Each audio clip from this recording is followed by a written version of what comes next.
Hello there, and welcome to part 8 of this 9-part series on backpacking. So in this part I will talk about TENTS and Tarps. So there are so many models and designs out there, both with TENTS and Tarps, and finding your way amongst all these models can be a bit of a hassle. So there are things you could consider before you go out in order to buy, and that is what are you going to use the tent or tarp for? Which season? How many people should be under the tarp or in the tent? What is your budget? Especially a tent can be quite a big investment, especially if it's a quality tent.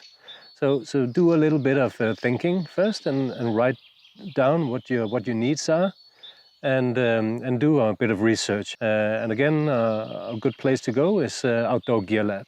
And there you can find reviews on a lot of tents. Hello, Nada. You want to join? So, a tarp.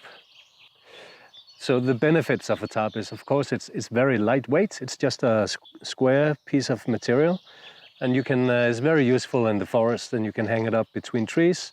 You can use a set of hiking poles to set it up, and the tarp will give you some protection against rain or snow or wind or sun, but it won't make a full enclosure from the environment. So you will be quite exposed. So, but a tarp can be a good choice if you mainly want to go in the forest. And in recent years, it has become quite popular to combine a tarp with a hammock. And that can make up for a very nice sleep system. And then tents is quite a big topic as well. But I will divide it into 3 types of tents, and there are some hybrids and some designs I'm not going to mention. But roughly you can say there are 3 types, and that is the dome tent, as you see here. So as you can see in the picture, there's a lot of poles, and they cross each other, and that make for a pretty strong design. So dome tents tend to be quite wind stable, and you will find that the 4-season tents and the tents used for mountaineering and polar expeditions often are dome tents. But the extra stability comes at a cost as well. So dome tents are often heavier because they tend to have more poles. They can be a little bit more complicated to set up. And especially the 4-season dome tents, they tend to be quite expensive. But you can find cheaper models as well that are dome shaped. And some dome tents are freestanding as well. That means you don't need tent pegs to set them up.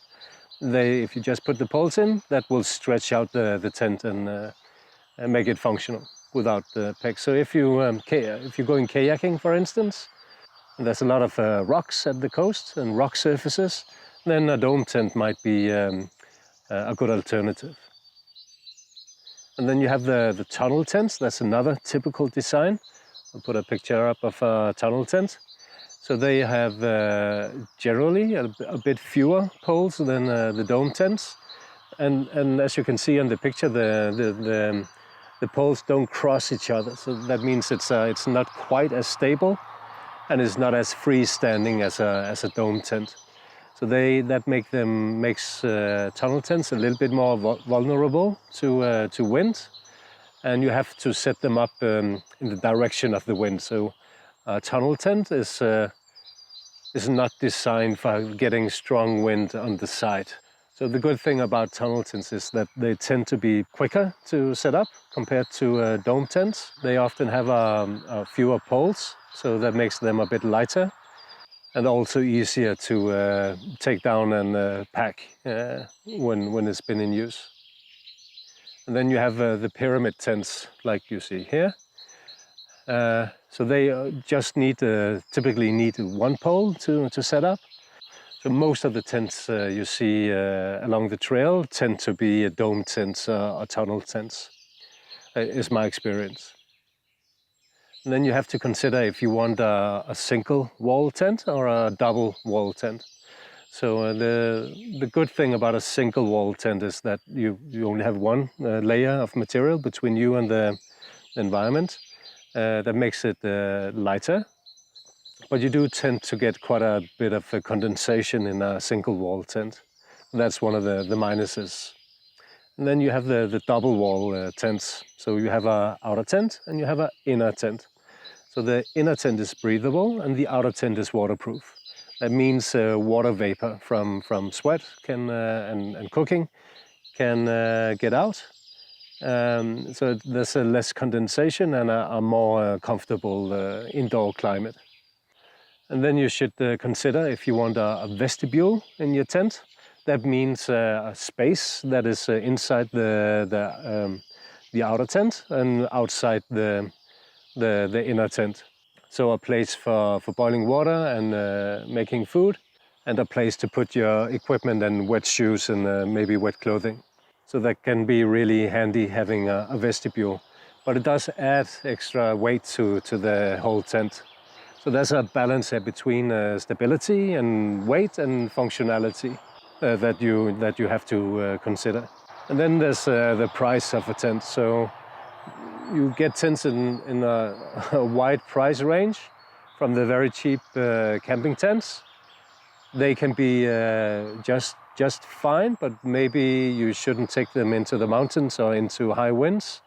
Maybe you shouldn't expect them to be that waterproof. So my experience is really that you kind of get what you pay for. If you want good quality, then you'll probably have to pay a good price.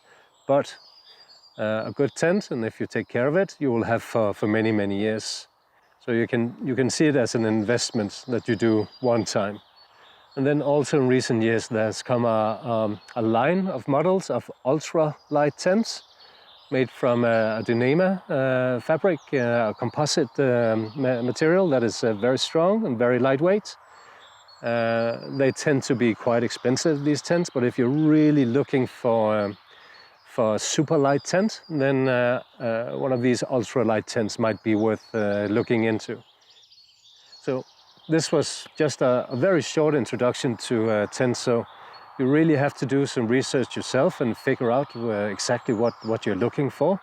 But I will put resources in the description below where you can start doing your research. That was it. That was a very short video on tents.